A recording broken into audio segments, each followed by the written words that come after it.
시청자 여러분 안녕하십니까? 뉴스포 시작합니다. 대구시가 2023 뇌산업 활성화를 위한 포럼을 개최했습니다. 대전, 세종, 충북 광역철도 예비타당성 조사 통과를 위한 대책회의가 열렸습니다. 경상북도가 민선 8기 1년의 성과와 경상북도의 미래 정책 포럼을 개최했습니다. 여수시가 생활문화센터 개관식을 진행했습니다. 제주도가 도심 급행버스 3개 노선을 신설했습니다. 정부가 최근 학교에서 배우지 않는 내용을 수능에 출제하지 않겠다고 선언하며 공교육 살리기에 적극 나서고 있습니다. 공교육의 질을 높여 사교육 수요를 공교육으로 흡수한다는 게 가장 큰 목표인데요.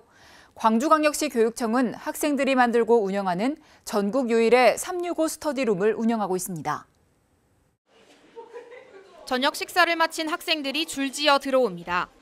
이 학교 학생이라면 연중 무휴 밤 10시까지 드나들 수 있는 365 스터디룸입니다. 탁 트인 공간과 밝은 조명, 넓은 책상 등 학생들이 제시한 의견대로 디자인됐습니다. 교실 시정에 맞춰 쉬는 시간을 갖고 과목별 소규모 스터디를 운영하는 등 운영 방식도 학생들이 직접 결정했습니다. 색깔도 예쁘고 시설도 공간이 엄청 개인석도 있는데 그룹으로 이용할 수 있는 곳도 있고 되게 좀 자율적으로 여러 공간을 자기 취향에 맞게 선택할 수 있어서 저는 오히려 더. 공간이 다양해지다 보니 멘토 활동, 공모전 준비 등 그동안 학교에서 하기 어려웠던 학업 프로그램도 활발해졌습니다. 그리고 진로가 비슷한 아이들끼리 이제 같이 조금 심화된 책을 읽는다거나 뉴스 기사를 찾아보고 서로 토론을 할 수 있는 그런 활동도 저희는 이제 스터디룸이 있다 보니까 그곳에서 할 수 있고요. 학부모들은 사설 스터디 카페를 매달 등록하는 경제적 부담을 덜 수 있어 반갑다고 말합니다. 밤에 제가 걸어오면 좀 불안하고 그러죠.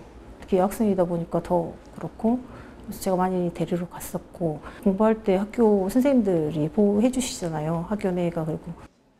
학생들이 직접 설계에 참여하고 운영 방식을 결정하다 보니 스터디룸 모습도 운영 프로그램도 학교마다 제각각이지만 높은 인기만큼은 한결같습니다. 광주교육청은 학교 안팎의 호응에 힘입어 전국 최초로 시작한 365 스터디룸을 특허청에 상표 출원할 계획입니다. 전국 최초로 시도하는 것이 가장 중요한 부분인 것 같습니다. 그래서 광주교육정책의 대표 브랜드로 좀 각인을 시키고자 특허 준비를 진행하고 있습니다. 현재까지 365 스터디룸을 갖춘 광주 시내 고등학교는 모두 17곳. 내년까지 38개 학교가 365 스터디룸을 만들어 운영할 예정입니다. 수도권 소식입니다. 광명시가 여름철 자연재난 종합대책을 발표했는데요. 집중호우 피해 발생 시 신속한 복구로 인명과 재산 피해를 최소화하겠다고 밝혔습니다. 김정래 광명시 안전건설교통국장이 시청 중회의실에서 정책 브리핑을 갖고 광명시 여름철 자연재난 종합대책을 발표했습니다. 집중호우 피해 발생 시 신속한 복구와 군안을 준비해 인명과 재산 피해를 최소화하는 것이 핵심 목표입니다. 특히 올해는 반지하 주택가 침수 예방을 위해 침수 방지 시설 설치 지원 조례를 제정했고 13억 1,300만 원을 투입했습니다.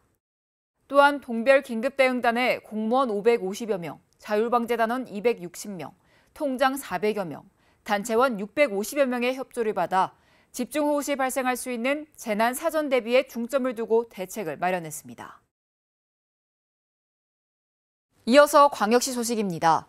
대구시가 2023 뇌산업 활성화를 위한 포럼을 개최했는데요. 뇌과학 분야의 최신 연구 성과를 공유하고 뇌산업에 대한 시대 변화를 이해하는 시간이 됐습니다. 대구시가 27일 계명대학교 뇌연구소가 주관한 2023 뇌산업 활성화를 위한 포럼을 뇌과학의 과거, 현재, 미래를 주제로 진행했습니다. 이번 포럼은 뇌과학 분야에서의 최신 연구 성과와 디지털 뇌건강 관리의 중요성, 뇌산업에 대한 시대 변화를 이해하고 유용한 정보와 의견을 공유하기 위해 마련됐습니다. 행사는 학계, 의료계, 스타트 기업 등 150여 명이 참석한 가운데 뇌과학의 과거, 현재, 미래, 디지털 뇌건강 관리를 주제로 각 강연자의 발표와 토론 등으로 진행됐습니다. 대구시는 이날 포럼에서 제시된 전문가들의 의견을 수렴해 뇌산업 활성화 정책을 지속적으로 반영 개선해 나갈 계획입니다. 대구시가 달성 2차 산업단지에서 미래첨단 소재 제2공장 준공식을 열었습니다. 이번에 준공된 미래첨단 소재 제2공장은 지난해 11월 착공해 올해 6월 준공 승인받았고 부지 5천여 제곱미터, 연면적 3,800여 제곱미터의 4개 동으로 지어졌습니다. 미래첨단 소재는 수산화 리튬과 무수 리튬 제조 시설을 구축해 생산을 확대할 예정이며 연간 4만 톤의 생산 규모 확보와 올해 매출 3천억 원 달성을 목표로 하고 있습니다. 수산화 리튬은 전기차 주행거리를 늘리기 위한 기술이 발전하면서 니켈 함유량 80% 이상 양극재 제조 시 필수적으로 사용되는 핵심 원료로 배터리 전기 에너지를 만드는 중요한 역할을 합니다. 계속해서 강원도 소식입니다. 평창군에서는 평창사랑 상품권 판매 기간 담당자들을 대상으로 평창사랑 상품권 판매 기간 회의가 개최됐습니다. 지난 2월 한국조폐공사와 평창사랑상품권 발행을 위한 업무 협약을 체결하고 4월까지 카드 상품권 발급과 충전, 종이 상품권의 보관 판매 및 환전 업무를 대행할 판매 기관을 모집했습니다. 이날 회의에서는 7월 발행 예정인 평창사랑상품권을 원활히 운영할 수 있도록 조폐공사에서 상품권 판매 환정 방법, 고속 스캐너 설치 등 통합관리 시스템 매뉴얼에 관한 교육을 진행했습니다. 군은 평창사랑상품권 사업이 물가 상승으로 인한 소비자들의 가계 부담을 경감시키는 것은 물론 지역 상권 활성화에도 많은 기여를 할 것으로 기대하고 있습니다. 횡성군 보건소가 보건복지부에서 주관한 36회 세계 금연의 날 행사에서 지역사회 금연 환경 조성에 대한 공로를 인정받아 보건복지부 장관 표창을 수상했습니다. 보건복지부는 매년 흡연 예방과 금연 정책에 기여하고 국민 건강 증진 사업에 크게 공헌한 개인과 단체를 선정해 포상하고 있습니다. 횡성군 보건소는 금연구역 관리 및 지역사회 금연 환경 조성을 통해 금연 실천 분위기를 조성하기 위해 주민 참여형 금연 홍보, 금연 클리닉 및 금연 지원 서비스 운영, 성장기 아동 대상 흡연 예방 교육 및 캠페인, 금연구역 지도 점검 강화에 힘써온 점을 높게 평가받았습니다. 또한 어린이 대상 눈높이 흡연 예방 교육 및 학교 주변 금연거리 설치 등을 통해 청소년 흡연 예방에 많은 노력을 기울여 좋은 점수를 받았습니다. 횡성군 보건소는 이번 수상을 계기로 금연 환경 조성 및 흡연자 금연 지원 서비스 강화를 위해 앞으로도 지속적으로 노력해 나간다는 계획입니다. 횡성군이 여름철 물놀이 사망사고 제로화를 목표로 안전시설물을 정비하고 물놀이 안전관리 요원을 배치하는 등 본격적인 물놀이 안전관리에 돌입했습니다. 횡성군은 여름철 물놀이 안전관리 요원들을 대상으로 심폐소생술, 인명구조장비 사용법 등 사전교육을 실시했으며 관내 물놀이 안전시설물 전수조사를 통해 인명구조함 및 노후된 표지판을 교체 설치했습니다. 또한 물놀이객이 집중 방문하는 갑천면 병지방계곡 등 7곳에 근무하면서 물놀이객에게 구명조끼를 무상 대여하고 다이빙 등 위험 행위를 계도합니다.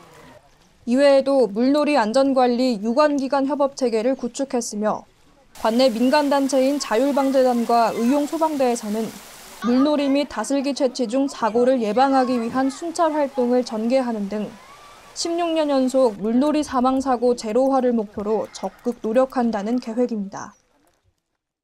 계속해서 충청도 소식입니다. 대전, 세종, 충북 광역철도 예비타당성 조사 통과를 위한 대책회의가 개최됐습니다. 이번 대책회의에서는 청주도심 통과 노선에 대한 광역철도 추진의 당위성을 공고히 하고 예비타당성 조사 통과를 위한 지원 방안을 모색했습니다. 충북도는 철도 사업이 장기 계획인 만큼 종합적이고 체계적으로 접근하고 광역철도의 수요 확보와 타당성 향상을 위해 노력하겠다고 밝혔습니다. 또한 전문가 자문 의견은 내부 검토와 청주시와의 협력을 통해 실행 가능한 방안을 도출할 예정이며 예비타당성 조사 통과에 효과적으로 대응할 수 있도록 조치할 계획입니다. 스마트팜 확산을 위해 충북도가 축산 ICT 융복합 사업 대상자를 선정하고 70억 원을 지원한다고 밝혔습니다. 축산 ICT 융복합 사업은 축산 농가를 대상으로 자동 원격 제어와 축사 감시 장비, 경영 관리를 위한 정보 시스템 등의 설치를 지원하는 사업입니다. 도는 선정된 농가의 축사 감시 장비를 비롯해 선별비와 자동 포유기 등의 축산 ICT 장비를 지원합니다. 도 관계자는 축산 분야 스마트팜 확산으로 최적의 가축 사육 환경을 조성하고 생산비를 절감해 축산 농가 소득 향상에 기여하겠다고 말했습니다. 김영환 충북도지사가 도내 17개 대학 입학 책임자와 간담회를 가졌습니다. 현재 교육 전문가들은 신입생 충원율 하락이 지방대학의 생존을 크게 위협할 것으로 전망하고 있습니다. 김 지사는 간담회에서 글로컬 대학 등 혁신 정책으로 지역과 대학이 함께 상생해야 한다며 대학이 특성화를 통해 위기를 극복해야 한다고 강조했습니다. 한편 충북에서는 충북대와 한국교통대가 글로컬 대학에 예비 지정돼 앞으로 지역대학의 특성화가 본격적으로 추진될 전망입니다. 이어서 경상도 소식입니다. 경상북도가 도청에서 민선 8기 1년의 성과와 경상북도의 미래 정책 포럼을 개최했습니다. 이번 포럼은 새로운 대한민국을 만드는 상상력, 경북 사피엔스라는 주제로 민선 8기 1년 성과를 되짚어보고 향후 도정 방향을 살펴보기 위해 마련됐습니다. 구윤철 경북문화재단 대표이사, 유민봉 대한민국 시도지사협의회 사무총장 등이 참석했으며 정책 아이디어를 발굴하는 자리가 됐습니다.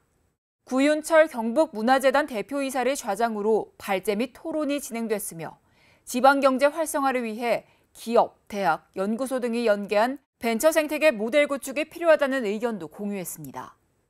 이철우 경북도지사는 정책 포럼에서 논의된 내용들이 많은 연구와 토론을 거쳐 우리나라를 대표하는 정책으로 구체화돼 지방시대를 완성할 것이라고 밝혔습니다. 일본 원전 오염수 방류에 대한 시민들의 우려가 깊어지고 있습니다. 이에 포항시가 방사능 검사 장비를 도입했는데요. 지역 내 유통수산물에 대한 정밀 검사를 실시할 방침입니다. 일본 원전 오염수 방류에 대한 시민들의 우려가 깊어지고 있는 가운데 포항시가 방사능 검사 장비를 도입했습니다. 이를 통해 시는 지역 내 위판 어획물과 유통수산물에 대한 정밀 검사를 실시해 시민 불안을 해소한다는 방침이며 향후 소비자, 시민단체와 함께 수산물 방사능 모니터링 참여단도 구성할 계획입니다. 계속해서 광주 전남 소식입니다. 지난해 서울에서 반지하에 살던 일가족이 장마철 폭우로 숨지는 참변이 있었죠. 그 이후 광주광역시에서도 물막이판 설치와 이주 지원 등 대책을 내놨는데요. 이미 장마철이 시작된 가운데 현장에서는 실효성이 없다는 이야기가 나옵니다. 광주광역시 북구의 한 반지하 주택입니다. 해마다 장마철이면 빗물이 들이쳐 배수 펌프로 물을 빼내는 일이 허다합니다. 여름 되면 홍수철 되면 이제 많은 주민 민원이 걱정이 많이 하시죠. 비가 많이 왔을 때는 우리가 근무를 대기를 하고 있어야죠. 올 여름 광주시는 침수 이력이 있거나 저지대에 있는 건물을 대상으로 물막이판을 설치하기로 했습니다. 지난해 서울에 내린 폭우로 반지하에 살던 일가족 3명이 숨진 데 이은 후속 조치입니다. 하지만 장마가 시작됐는데도 설치가 이뤄진 곳은 아직 한 곳도 없습니다. 특히 광주천변과 저지대 등 침수 위험 지역만 대상으로 하다 보니 반지하 주택 중 물막이판 설치 대상은 겨우 11곳에 불과합니다. 우리가 몇 번 갔다가 안 늦게 한 2번 정도나 갔을 거예요. 근데 안 오죠. 지하나 반지하에 살고 있는 주민의 이주를 지원하는 대책도 1인당 최대 200만 원을 한 차례 지원하는 데 그쳐 실효성에 의문이 제기됩니다. 지하나 반지하에 거주하는 46세대 중 이주하겠다는 세대 또한 단 2곳에 그치고 있습니다. 거주 환경이 굉장히 좀 안 좋거든요, 거기가. 지하에도 한 3분 정도가 지금 상시적으로 살고 계시고요. 저희들도 가면은 아예 사람을 대면하지 않으려고 그래요. 버스 안에서 여성의 신체를 불법 촬영한 50대 남성이 승객의 신고로 경찰에 붙잡혔습니다. 승객과 버스기사, 경찰이 함께 힘을 합쳐 검거에 성공한 건데 이 남성은 범행에 쓴 휴대전화를 숨기려다 적발되기도 했습니다. 달리는 시내버스 안. 버스기사가 오른손을 번쩍 들더니 이내 정차하고 승객들을 멈춰 세웁니다. 그 사이 버스에 오른 경찰들은 승객이 가리키는 방향으로 발걸음을 옮겨 50대 남성 A씨를 둘러쌉니다. 불법 촬영 혐의로 붙잡힌 A씨가 여성의 신체를 촬영하고 있다는 신고가 접수된 건 30여 분 전쯤. 수상한 움직임을 감지한 한 승객이 문자 메시지를 통해 112에 신고했고 경찰은 즉시 버스 위치를 파악해 출동에 나섰습니다. 나한테 이제 사정 이야기를 하는 거예요. 옆에서 못된 걸 봤다. 그러면은 내가 보고 있으려니 경찰에 신고 좀 해주라. 쳐다보면서 태 안 나고 조심조심 긴장하면서 왔죠. 경찰이 버스에 오르자 좌석 아래로 몸을 숨기고 있던 A씨는 경찰이 휴대전화 제출을 요구하자 순순히 이에 응했습니다. 하지만 그 안에 불법 촬영물은 없었고 경찰은 A씨를 추궁해 숨겨진 다른 휴대전화를 찾아냈습니다. 의심이 돼서 혹시 주머니 같은데 다른 핸드폰이나 이런 거 있으면 봐보자고 하니까 처음에는 부인하다가 알고 있으니까 한번 보여달라고 하니까 이제 그때 빼가지고 보니까 거기에 이제 사진들이 있었거든요. 거기 증거를 인멸하고 있었고 혹시 다른 승객들한테도 2차 피해가 갈 수 있어서 제가 승객과 버스기사, 경찰의 공조가 빛을 발한 순간이었습니다. A씨는 경찰 조사에서 호기심에 신체를 촬영했다고 진술한 것으로 알려졌습니다.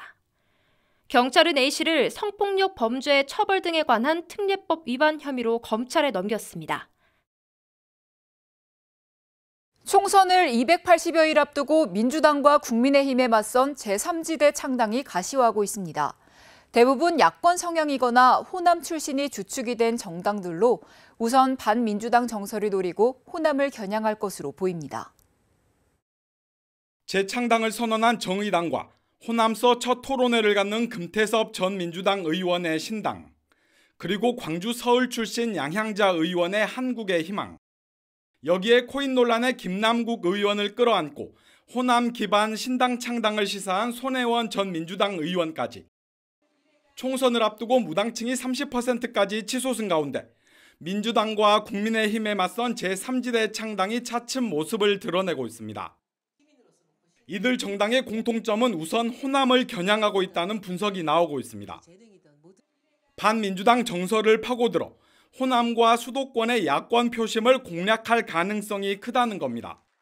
어떤 정치적인 선도 능력이 빠르다라는 것과 그다음 두 번째로는 민주당이 그만큼 호남에서 지금 못하고 있는 부분, 이런 두 가지가 겹치면서 항상 지금 호남이 어떤 신당 창당의 어떤 베이스가 되고 있는 약간 좀 그런 상황 아닌가 싶습니다. 제3지대를 구상하는 모두 비전을 제시하고는 있지만 우리의 선거 풍토상 대권 주자급 인물 없이 신당에 성공하기에는 한계가 뚜렷하다는 분석이 나오고 있습니다. 지난 2016년 사실상 호남을 싹쓸이하며 지역구 25명, 비례대표 13명 등 무려 38명을 당선시킨 국민의당에는 안철수 의원이 있었습니다. 유망한 분들이 이 당에 모일 가능성이 굉장히 적다. 그렇다면 총선에서 설령 당을 만들다 하더라도 총선에서 미칠 영향은 굉장히 미미할 거다. 이렇게 봅니다.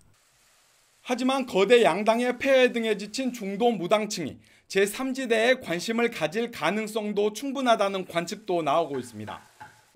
민주당에 맞서 서진 정책에 나선 국민의힘에 이어 제3지대 정당과 진보당까지 유권자 공략에 나서면서 내년 총선에서 호남의 선거 구도도 쉽게 관측할 수 없게 됐습니다. 여수시가 국가 비상대비 태세 확립을 위한 2023년도 충무훈련을 실시했습니다. 1일차에는 전시 종합상황실 운영을 통한 충무계획과 현장 점검을 실시했으며 2일차와 3일차에는 차량 기술 인력 등 주요 자원 동원 훈련이 진행됐습니다. 특히 4일차에는 드론 테러 대응 실제 훈련을 통한 진압 구조, 복구 등 단계별 행동 절차를 점검해 민관군 유관기관 간 테러 대응 공조 체계를 확립했습니다. 시민의 다양한 문화 활동과 지역 문화 활성화를 위해 건립한 여수시 생활문화센터가 개관식을 갖고 7월부터 본격 운영에 들어갑니다. 여수시 생활문화센터 운영 시간은 평일 오전 10시부터 오후 9시, 주말 오전 10시부터 오후 6시까지이며 월요일과 일요일, 공휴일은 휴관입니다. 센터 내에는 공동 육아 나눔터와 연습실, 콘텐츠 제작실, 학습실 등이 마련됐으며 실별 사용료는 시간당 3,000원에서 7,000원으로 원활한 문화활동이 어려웠던 시민들의 만족도를 높여줄 것으로 기대됩니다. 오영훈 제주도지사가 제주도 국민의힘 예산정책협의회에서 제주 지역 민생 현안 해결을 위한 국비 확보와 제도 개선에 협력을 요청했습니다.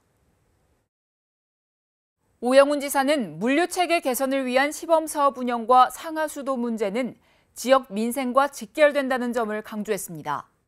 또한 헌법에서는 한반도와 그 부속 도서로서의 영토 범위를 명확히 하고 있지만 각종 법률에서는 섬으로서 도시로서의 법적 지위를 확보하지 못하고 있다고 설명했습니다. 이어 물류 불평등 문제를 해소하기 위해서라도 제주의 해상 운송 공적 기능 도입 시범 사업이 필요하다고 강조했습니다. 제주도는 제도 개선 과제로 제주형 행정체제 도입 제주특별법 개정 지원, 재외동포재단 대체기간 제주 이전 등을 건의했습니다. 한편 제주도는 내년도 국비로 2조 1,805억 원을 신청했으며 현재 기재부 예산 심사 중으로 8월 말까지 제주에서 신청한 예산이 반영될 수 있도록 노력할 계획입니다. 대중교통 수요가 많은 제주 시내 도심 구간에 3개의 급행버스 노선이 신설돼 운행에 들어갔습니다. 제주도는 제주국제공항에서 급행버스 운행 개시 행사를 열고 버스 운행 노선 상황을 점검했습니다. 제주도는 28일 도심 급행버스의 안전 운행을 기원하는 길특이 공연을 시작으로 제막식 등 급행버스 기념 행사를 개최했습니다. 행사에는 오영훈 도지사와 안우진 제주시 부시장 등이 참석했습니다.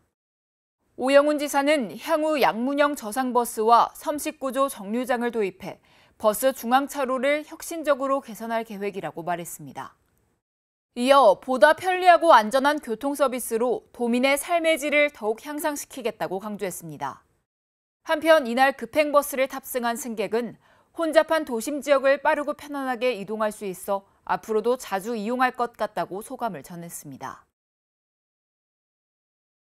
오영훈 제주도지사가 제주도를 우주기업 최적지로 활용할 것을 강조하며 우주산업 세일즈에 나섰습니다. 인터내셔널 스페이스 서밋 2023이 28일 제주도에서 열렸습니다. 컨퍼런스에는 미국의 모멘터스 스페이스와 아마존 웹서비스 등 세계 50여 개 우주기업과 우주산업 관련 기관들이 참여했습니다. 행사에는 오영훈 지사, 위성곤 국회의원, 이상률 한국항공우주연구원장 등 300여 명이 함께했습니다. 오영훈 지사는 전 세계 우주기업들을 만나 제주가 지닌 최적의 여건을 활용해 제주에서 새로운 우주 시대를 열겠다는 포부를 밝혔습니다. 이어 제주가 우주산업 최적지이자 소형 발사체 위성 우주체험 산업이 가능한 곳임을 강조했습니다. 한편 이번 컨퍼런스는 한국 우주산업, 위성공유 경제, 발사 서비스 등 10개 세션으로 편성됐으며 우주산업 트렌드 및 기술도 교류했습니다. 7월부터 알뜰 교통카드 플러스가 출시되면서 알뜰 교통카드의 혜택이 늘어납니다. 알뜰 교통카드를 사용하면 대중교통을 이용하기 위해 도보로 이동한 거리를 마일리지로 적립할 수 있고 카드사 추가 할인 혜택도 받을 수 있는데요. 마일리지 적립 횟수가 월 60회로 늘어나며 최대 적립금도 월 6만 6천 원으로 상향됩니다. 대중교통 이용으로 환경도 지키고 교통비 부담도 줄일 수 있는 알뜰 교통카드에 많은 관심 바랍니다. 뉴스 마칩니다. 시청해주신 여러분 고맙습니다.